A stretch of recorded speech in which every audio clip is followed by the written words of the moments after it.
Hey guys, this is Comics G-Man again. I'm going to be doing a review of Doom Patrol Season 3.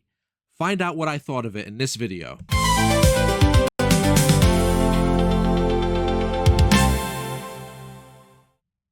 Okay guys, so I've managed to not be so lazy in this one. I've decided to get my hard drive that has the MP4 files of Doom Patrol Season 3 so I could go through the episodes a bit more cleaner than I did in the last two videos that I made. So let me get started with Season 3, man. Season 3 was a hell of a ride. I liked it a lot. I'm on Season 4. We're almost done with Season 4. So let me start with Episode 1. Episode 1, The Possibilities Patrol. Dorothy and the Candlemaker finally face off while the Doom Patrol, now freed from their wax and casings, face troubling side effects. So let me go to Episode 1 on my files here.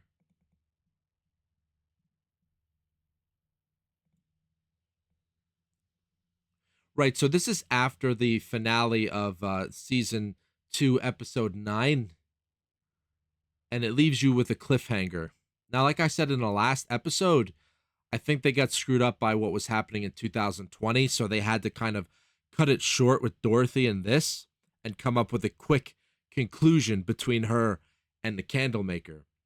So in the last episode, Candlemaker drags Dorothy out into the another dimension, and it's where she was with her mother and where Niles met their mother. And she's in a cage. Candlemaker is like threatening her and everything. There he comes. Coming. Such an awesome design, too, for this character. But she figures out, like, at first they make you think that she's going to kill him with like a bow and arrow or something.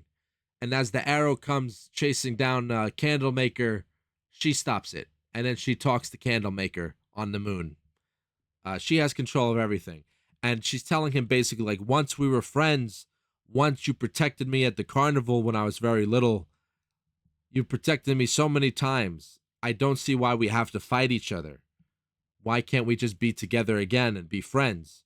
And she ends up managing to convince Candlemaker to just stop his shit and stop with the end of the world nonsense. And she wins.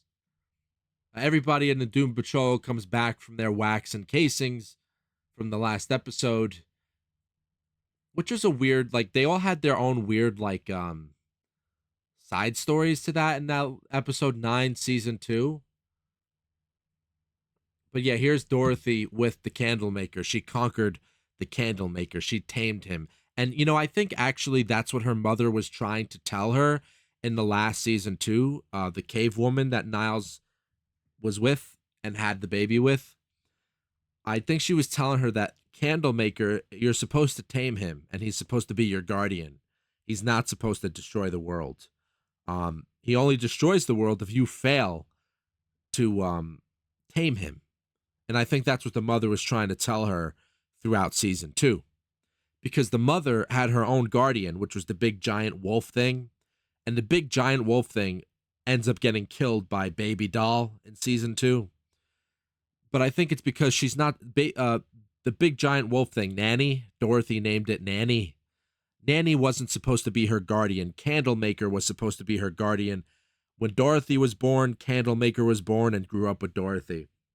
So the same thing probably happened with the mother. The wolf monster thing grew up with the mother and all of that. So that was really cool. I thought that was a pretty cool way to end Dorothy's struggle with Candlemaker.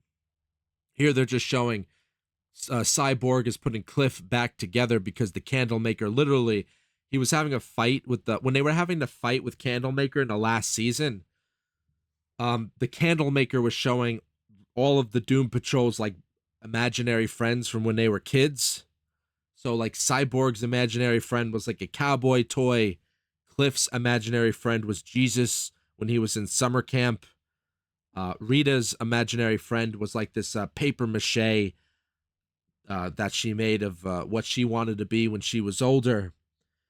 Jane's imaginary friend, honestly, I forgot.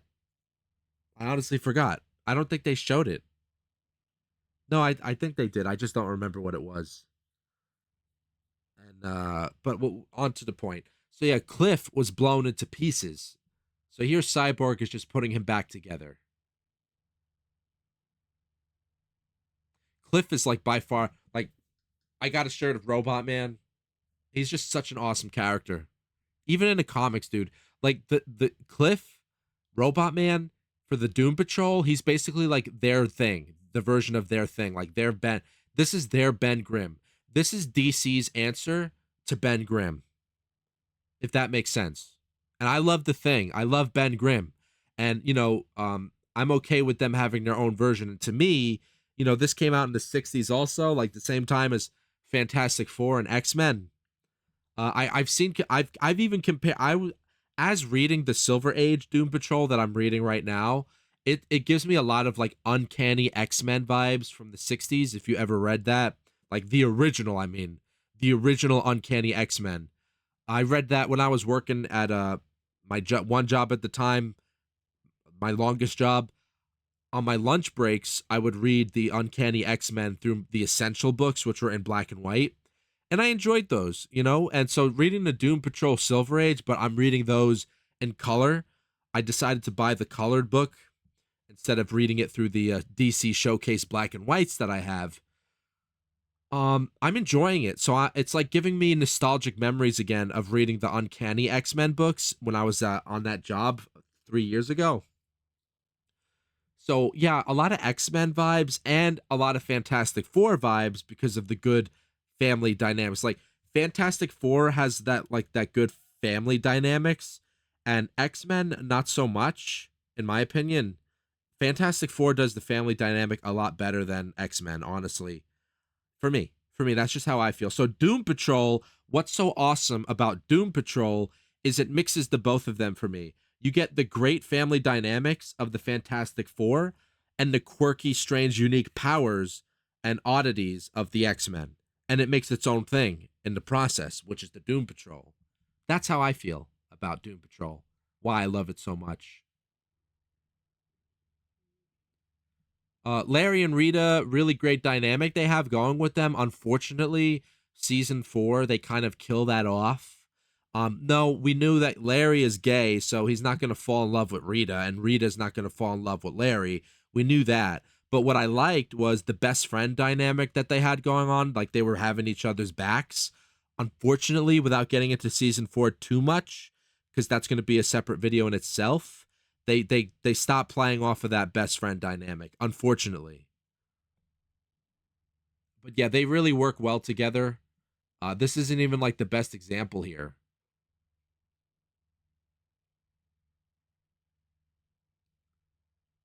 This is when Larry is talking to Dorothy, and they're like trying to relate to each other about what's going on. Larry kind of like pulls Dorothy out of her darkness in this scene, and it was a really good scene. Oh, and it's because Niles was killed. I forgot to mention Niles is dead, like officially dead. The chief is dead. Um, and they're keeping his body to mourn. Dorothy is like mourning his body, and Larry is trying to tell her like we can't just keep his body in here forever. But I mean like in a very like sweet way, like he's trying to help her mourn over the death of Niles, and it's really nice that what they're doing, the way they talk to each other in this scene. Yeah, like see like the hugging it out and stuff. Such a great scene. Like I've real like the family dynamics, the odd family dynamics in this, because they're not like a blood family, but it's like the family dynamics. Like I'm a sucker for that stuff. I really am. I love it. And Rita here finds out Niles left her something in his will, and he's basically telling her like, don't give up on the Doom Patrol. And you're also gonna have to like start keeping track of all the weird things in the world. And Rita she kind of neglects this responsibility that Niles attempts to pass down to her through his will. Jane is in the underground here. I'm trying to remember what happens here in this scene. Oh, all of the personalities, if I remember right. Uh, oh, she's just trying to talk to Kay, which is who's actually like the real person. But I'm trying to remember why she's talking to her, like what's going on there. Kind of is passing my memory. All right, so this is the play that Rita was trying to be a part of, And like this is like where the town of Cloverton demonizes the Doom Patrol because they think that Rita and the Doom Patrol were responsible for what happened to them in season 1. So here this girl is playing Rita, and like she's like the evil blob lady, and why she's doing all the evil things to the Cloverton town. And Rita has like a breakdown like on the stage. She goes offline, and I'm trying to remember what she said. Oh, right. What she said in this scene was because she was given that thing by Niles. She was saying like she doesn't know what to do with all this responsibility and how it's too much, and she just kind of wants to move on from her life a little bit. But obviously we can't have that happen. It's a superhero show. Cyborg and Silas are talking to each other. I don't remember what they're talking about there. Guys, sorry if I seem a little foggy on the details, but I watched this now like a week and a half ago, and I'm already into season 4, and other things have been in between, so I don't remember every detail. So I'm just trying my best here. That's why I picked up the MP4 version on my got the hard drive, so I could try a little harder to remember the details. Oh, this is before like this is when Miranda took over Jane's body. This is Miranda here, the evil Miranda, but you don't find out she's evil until later on in season 3. Oh wait, is this the episode when we find out? Yeah, look, there she is. She's showing that she's evil. So Miranda turned out to be not the father specifically, because obviously the father doesn't live inside of her mind, but all of the trauma that the father caused, like all the horrible things that happened to her childhood, built up into the well and took the form of the previous iteration of Jane, which was Miranda. So before there was Jane, there was Miranda, that personality. And this personality killed herself. And did they go over that in season 2 or 3? I'm pretty, if they, I think they talk about it in season 3. So I'll go over that more in detail because that's a really memorable scene. Oh, here Cliff is talking to Niles' ghost. And Niles is like telling him, like, I need you to burn my body into the ashes so I can move on. I'm not able to move on. And Cliff is like being a dick because he's still so angry about what the chief did to everybody. It's like, no, fuck you. I'm not gonna burn your body so you can pass on, man. Fuck you. I'm not giving you that satisfaction. Like that kind of funny tongue in cheek that they're giving each other. But eventually the chief convinces him of something. I forgot what exactly it was. I think it was like but this was a good dialogue moment between the chief and Cliff. I really thought it was good. Oh, so wait, what was that? Oh, Larry is what's Quorum headquarters. Oh, this was when Vic Cyborg stops the girl that he loves from doing something evil and bad because he's trying to help her change and she's refusing to. She wants to stay as like an assassin for like the Black Ops government. And they actually never talk about her again in season 4. So I guess Vic turned her off for good. And he just makes like one last phone call to her in season 3 about like if he should still be Cyborg or not, which we'll go over later on.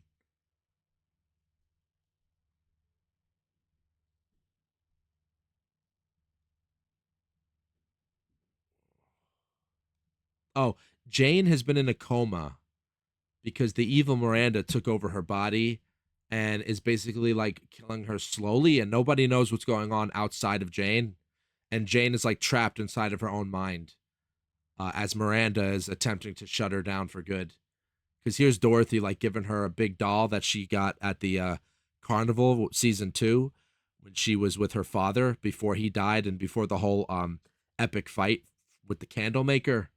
She like gives Jane the doll, and but that kind of like triggers Jane inside of her mind a little bit to fight back against Miranda taking over her body. And this I remember, this was really memorable. So they're like, well, you can't go back up into the surface through the train.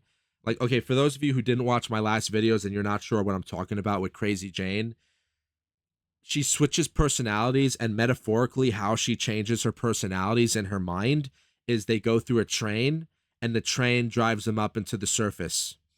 Miranda blocks the train. She stops her from entering the train. But Kay, the little girl inside of her, tells her, well, the other way, the way we used to go up into the surface was we used to go on a plane. That's how we used to do it. So Jane enters the plane. And before she enters, she tries to escape. There's Miranda blocking her way with the plane. So then all the personalities come out of the field, and they give Jane basically the strength to fight against Miranda's power. But there's this really like awesome like compilation buildup, because as all of this is going on, Miranda sees that Jane is trying to get back control and fight back against the demon, Miranda. And fucking as they're fighting all of this, like she's pushing back with like wind, and all the characters are fighting back, and they're trying to push the plane up for Jane. It's like a really awesome scene, right? As all of this is going on, right? Like, look, they're having like this crazy, like mental fight. It's so fucking cool. As all this is going on, Miranda takes over her body and makes her get up. And like, she's like all possessed and demonic, like exorcist shit going on here. Dorothy like goes to the Doom Patrol, like, guys, there's something wrong with Jane. There's something wrong with her. So as Jane is fighting for her life inside of the underground, and other personalities are like helping her out, Miranda is like getting her body to like go down the cellar. She builds like a noose for her, right? There's the noose. And she's trying to get Jane to kill herself. So it's like right at the last second where Jane wakes up, basically. She's about to die, but they defeat the evil trauma from her mind. They defeat Miranda. And she wakes up right on time, and Cliff, right on time, stops her from snapping her neck against the rope. So it was a really awesome scene. Like, there's Jane, like, hugging Cliff and stuff. Really emotional stuff. Like, such a great episode. I really love all of this kind of stuff. And this is just her in the underground. Larry and Rita talking to each other. Let me just skip around. I don't want to spend too much time on this episode. This is Cliff finally holding his grandson. Who was that? Oh, Larry in this episode molded with the spirit, and it brought him out into like space and everything. So like everybody is leaving, right? Dorothy leaves. She leaves. She doesn't come back until like season 4. I think just Jane stays. No, Jane goes off on her own too. I'm pretty sure. Or not. Or am I mixing up the episodes here? Right, so Rita's alone, and she gets like this mysterious call, and it has something to do with the key that Niles gave her, and it leads to a secret bookcase where there's a phone that rings, and the phone is like obviously about warning her about the Brotherhood of Evil, or something fucked up is happening in the world, and she screws up. She doesn't answer the call, and she just says, you know what, screw it, who cares? She doesn't answer the phone. So they show you the play again, because the girl who played Rita in the play, this girl in the blue, she leaves the movie after she finishes the theater, and this giant time machine comes out of the ground, and it turns out to be this character who's a great character, right? They don't build her up right away here, but she's like from the past, Rouge, Madame Rouge. I forgot her first name though, and that's just the introduction to this new character. She doesn't, and time traveling in Doom Patrol, the consequence of time traveling is you forget everything where you came from. Like you just have little clues and stuff of memory, but you pretty much forget everything. So she came from the past, and she doesn't know why, except she knows that she's looking for Niles, but she doesn't remember why she's looking for Niles, and we don't know who she is yet, really. And a lot of funny stuff happens here. All right, so we'll skip that now, and let me go to episode 2. A lot of stuff in episode 1. Episode 2, the Vacay Patrol. A relaxing vacation to escape the Doom Patrol's recent loss proves anything but, especially when an unexpected evil lurks by. This is a really good episode, too. Episode 2. So episode 2 starts off with showing the Brotherhood of Evil in 1949.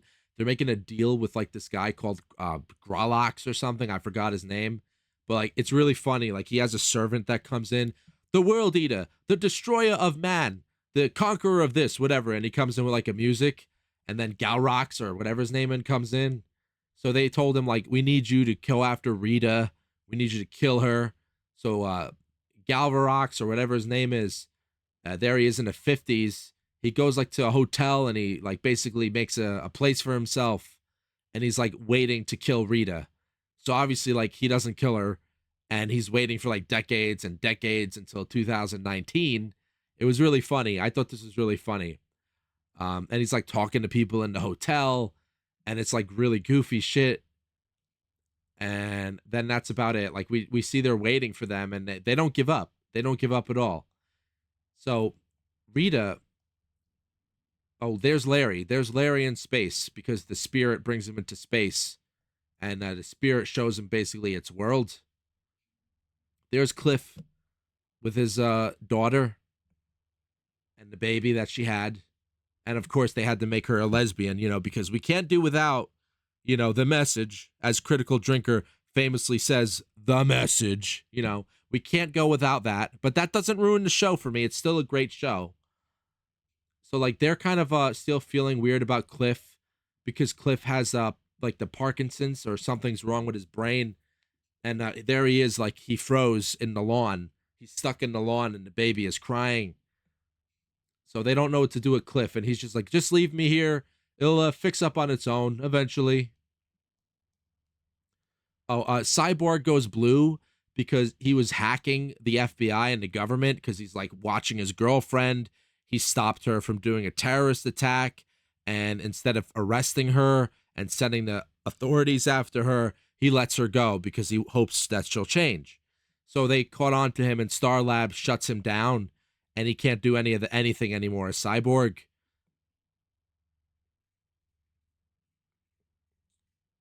What was that? Oh, so Jane manages to get them on vacation, and they end up going to like the hotel where Gurgatrax, or the green guy from the beginning, has been staying.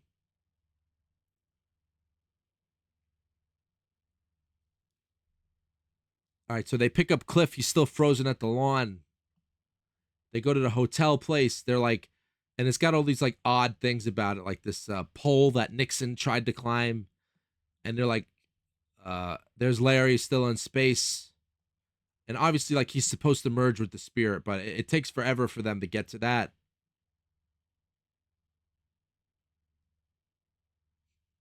And they're joking around about climbing the pole.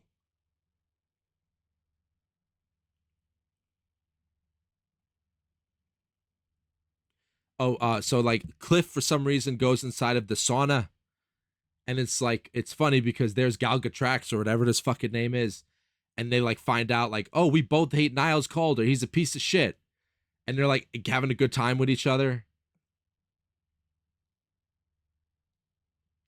Oh, this is funny because Rita feels like shit. She finds out that she didn't answer the call, and that Rouge is walking around, and that she knows that she screwed up and she couldn't live up to Niles's expectations of continuing the hero work. So she became a blob in a pot, and they put her in a bag. So she literally becomes like a sad sack in this episode.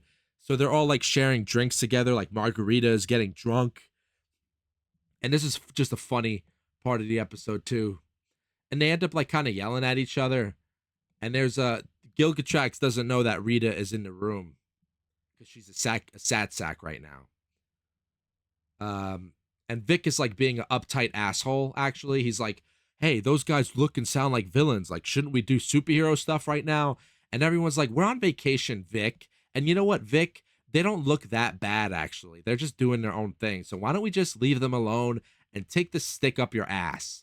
Like let us just relax. For once, we're tired of this superhero shit. It's not working out, man. And Vic is like, you know what, guys? Fuck you guys. I'm tired of your shit. And Rita comes back to form. Hold on. And Gilgatrax sees Rita, right? And the servant is like, she's finally here, sir. We have to exterminate her, like the Brotherhood of Evil said. And Gilgatrax is like, you know what, bro? Nah, because the Brotherhood of Evil is gone. Everything is done. That was 1949. I just want to move on with my life. And you know what, man? Even like the servant is like, but Gilgatrax, we have to do this, man. We waited 70 years. And Gilgatrax is like, I love you, man. You're like a brother. You've been a great servant, but it's time for us to just get on with our lives. Let's go. Let's get out of here. And he's like, we have to kill Rita. He's like, she's a nothing. She's totally messed up as a woman, because he was listening to their conversations about how screwed up their lives are. He's like, killing her is not going to do anything. It's totally stupid. And the servant is like all like, oh, well, pissed off about it. They do these like little funny things here. Cliff literally climbs the pole and he falls. It's really hilarious. And they're all just so pissed off with their lives. All of them. They're all so pissed off at this point. They're not feeling it. They're all angry. Larry's back home.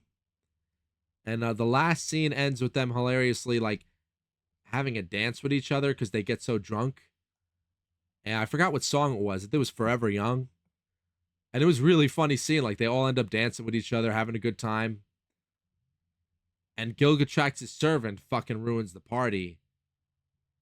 And he fucking like kills them. Literally, he kills them with the beam ray. And Rita sees herself from the past and for some reason pushes herself back into it to get killed. And they're all dead at this episode. So yeah, crazy episode, great episode. Let's go to episode 3. Oh, let me fix this. What the hell did I do here? The Dead Patrol. Now this episode's literally, I was having such a horrible day, like in my day from my job, like just a horrible day that day. Like it was last week or so.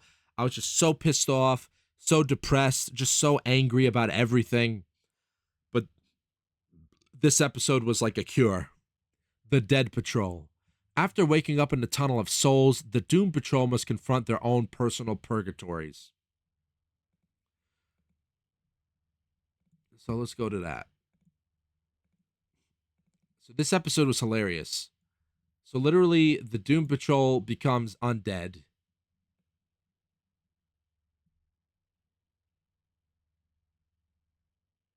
Oh no, it was the episode 4, I mean, that made it hilarious, but this leads up to episode 4, I'm sorry. So they're all dead, and they're in the afterlife, basically, the Doom Patrol. And they're sent back in boxes, which was weird. They're sent back in boxes. Larry opens the boxes, and he finds their bodies in it, like, all like, yeah, like that. And he goes kind of crazy a little bit. And, like, he wraps their bodies up in the dinner table and, like, leaves them up like everything's normal. And they're in this place, like an afterlife, where they're being judged on hooks. And they're not going to hell or heaven yet. They're being judged. And while they're being judged, the only one who's awake in all of this is Rita. And somebody saves Rita from it, but Cliff, Jane, and Cyborg are like in these afterlives where they're meeting their mothers and fathers. There's Vic's mother. There's Kay or Jane's abuela, her grandmother, and Cliff sees his father. And there's Larry, right? He put their corpses on the dinner table and wrapped them up. For some reason, nobody, like, he just lost his mind because he came back home and this is what he comes back home to. It was really funny. And Dorothy comes back and she's like, Larry, what are you doing? And she knows some people and hires them to help her. And they're like this one girl is alive. I forgot her name. And she sees like these 2 boys who are like dead ghosts, but they're like ghost detectives and they help like supernatural cases like this. And they were really funny. I thought it was really funny. And even like we were saying, like he looks like Malfoy from Harry Potter. And I think Cliff at one point makes that joke, like, Harry Potter looking motherfucker. We said the same thing. So they're trying to figure out like how they pull them back from the afterlife before being judged and being dead for good. Cliff is in the afterlife with his father, and the father's afterlife is like hunting unicorns and mythological creatures. It was really funny. Jane's or afterlife is the grandmother who helped tried to raise her when she was a child. And we find out actually from the grandmother that all the personalities came from the grandmother because the grandmother like made these dolls, and the kid made those dolls into her personalities. So it was another origin story for Jane. This is Vic's mother telling him that Silas had another choice. He didn't have to make him into cyborg. He could have gave him like synthetic skin, and that he has the choice when he goes back that he could stay a cyborg or he could try to be a regular guy again. So they figure these ways to go into the afterlife. I don't have to go into the details. They use Larry as a conduit. They're going through like these strange places. There's Cliff's father gutting a unicorn, literally, or a Pegasus. I'm sorry. I'll be more specific. They said Pegasus, so that was funny.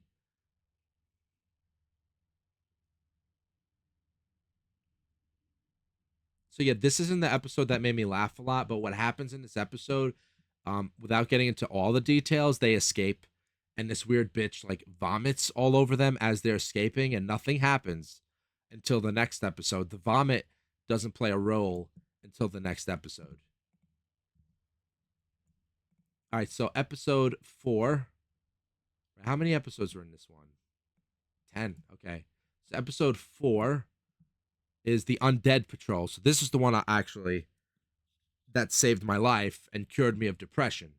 The newly undead members of the Doom Patrol work on themselves, and the team is rocked by the arrival of a mysterious woman in the time machine who's Madame Rouge. She's awesome. It's episode 4. So literally the vomit plays a role. Oh, and this is Niles' head. The magician took the head of Niles because he's trying to do like some prank on the Baphomet unicorn. And yes, it's called Baphomet. I know. Like there's the horse's head, and he's trying to use like Niles' soul to convince the horse, like, oh, I'm dead now, but you know, you should. He's like putting in a good word for uh Willoughby, the magician. He's like, you know, Willoughby is a great guy, and because Willoughby has like this weird thing for the horse head, very strange. So they meet Rita. I mean, not Rita. Uh, Laura Deville, who's Madame Rouge. We don't know who she is yet in this season. I mean, in this part, we find out though that she was pretty bad in the past. She worked for the Department of Normalcy. But the best part about this episode is how everybody turns into a fucking zombie. And they're like slowly building it up, like they're rotting, they're smelling, they're like bugs, like maggots in their nose. They're rotting away. Cliff is rusting away. Like you see her face. So when they finally become the zombies, Willoughby comes in to help them. And like they have to wear like a hat to cover the smell of their brains. This is such a funny episode. Like it was hilarious, dude. Like and instead of them talking, they're still conscious and they're zombies. And it turns out like they make this funny twist in this that, oh, the reason why zombies want brains so much is because the brain has a chemical in it that will turn them back to normal. And it's like Niles was like saying in one of his journals, like, oh, and that's what pissed me off about the 60s and how the directors completely uh, misunderstood the reason why zombies wanted brains. It wasn't just because they wanted brains, it was because it was like this craving to turn back to normal and the chemicals in the brain. But they're still conscious a little bit, so they speak in zombie and they put like captions in there for you. So they're just like mumbling like zombies, but they're saying shit. And it was just so funny. It was so funny. But they eventually cure themselves by eating Niles's brain. I mean, he's dead, so they eat his dead body's brain, and it brings them back to normal. So yeah, that was a really funny episode. And they're just trying to build up here who Laura is, Laura DeMille, Madame Rouge, because you see her in like these old films, and then you see Rita in the old film with them. Um, I'm trying to see it here. Hold on. Yeah, there's Rita with them in the art film. So that all explains itself as you go on. Episode 5, the Dada Patrol. Madame Rouge enlists the Doom Patrol's help after learning about her unsettling past. So yeah, episode 5. Getting a little tired, guys. Sorry if I sound a little off. Just a bit tired.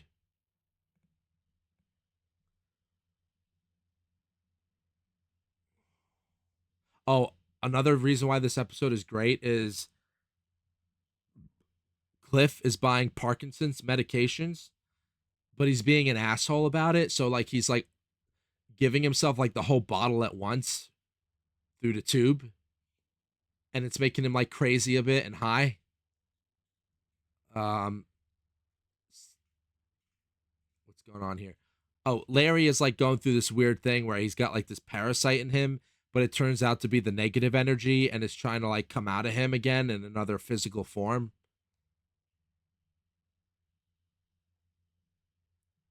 Rita, I mean, they're still trying to figure out about Rouge and her past, and they're talking about something about this, the the sisterhood of Dada. Yeah, you know, guys, I'm getting tired. You know what? I think I'm gonna make this a half part, or you know what? I'll just. I'm getting really tired here. I don't know why. All of a sudden, a lot of cool stuff happens in this episode. But yeah, you know what? I'm gonna take a breather. I'm fucking tired. I'm gonna make this part 1 because all of a sudden, man, I'm just feeling it. I'm feeling the aster. You know what I mean? This is a lot, and I guess being that I'm using the hard drive and going a little more detailed per episode, it's making it just a bit more longer. But yeah, like otherwise, the this half of Doom Patrol from episodes 1 to 4 were great. That's just how I feel about it. Let me know in the comments if you've watched this season, your thoughts on it. Like, subscribe, comment as you see fit.